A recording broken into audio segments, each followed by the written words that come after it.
కార్యకర్తలు ఎక్కడ ఇబ్బంది పెడుతున్నారు, వీళ్ళు అధికారంలోకి వచ్చేదాకా చూడాలి. కాకపోతే ఇందులో మేము అప్లోడ్ చేసాం, మా కంప్లైంట్ పైకి పంపించాం అని ఒక ఆత్మ సంతృప్తి వరకు రెండు రకాలు. ఒకటి ఇది బేస్ చేసుకుని పార్టీ తెలివైన వాళ్ళు అయితే ఇలాగ దాంట్లో అప్లోడ్ చేయగానే ఫాలో అప్ వర్క్ చేయాలి.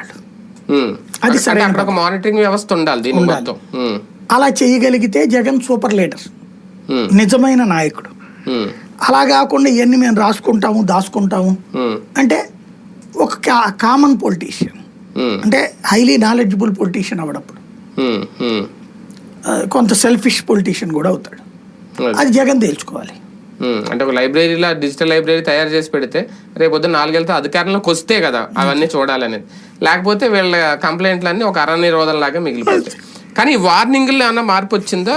నిన్న ఆయన మాటలు చూస్తే మేము వస్తే చక్రవడ్డీతో ఇచ్చేస్తాం అని కొంచెం తగ్గేమన్నా మాట్లాడినట్టు అనిపించిందా ఇంతకు ముందులా కాకుండా? అట్లా ఇంకొంచెం ఎక్కువగా ఇప్పుడు యాప్ కూడా పెట్టామని చెప్తున్నట్టు, అప్డేటెడే కదా.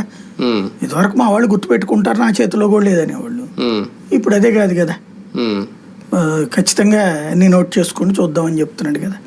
ఎవిడెన్స్ వస్తుందా? ఇప్పుడు ఇవాళ గొడవ జరిగింది, ఇవాళ అరెస్ట్ చేశారు పోలీసులు. ఇవాళ కోర్టులో కూడా ఏమని వచ్చింది, గతంలో కేసుల్ని ఇప్పుడు తీసేయమని చెప్పట్లేదు వాళ్ళు, ఇప్పుడు ఎలవ్ చేశారు కదా. వల్లభనేని వంశీ ఇష్యూలోను, తెలుగుదేశం పార్టీ కార్యాలయం మీద దాడి ఇష్యూలోను, ఇట్లాంటి. కాబట్టి ఇప్పుడు ఇవాళ వీళ్ళ చేతులు ఎవిడెన్స్ ఉంటే రేపు పొద్దున చేస్తారు వీళ్ళు కూడా, ఆ ఉద్దేశం. కానీ నాయకుల్లో ఇంకా